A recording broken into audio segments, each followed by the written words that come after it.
Валерий Брюсов «Умирающий костер», читает Павел Беседин. Бушует вьюга и взметает вихрь над слабеющим костром. Холодный снег давно не тает, ложась вокруг огня кольцом, но мы, прикованные взглядом к последней черной головне, на ложе смерти никнем рядом, как в нежном и счастливом сне. Пусть молкнут зовы без ответа, пусть торжествуют ночь и лед, во сне мы помним праздник света.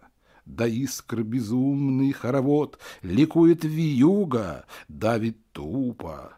Нам грудь фатой из серебра, и к утру будем мы два трупа у затемненного костра.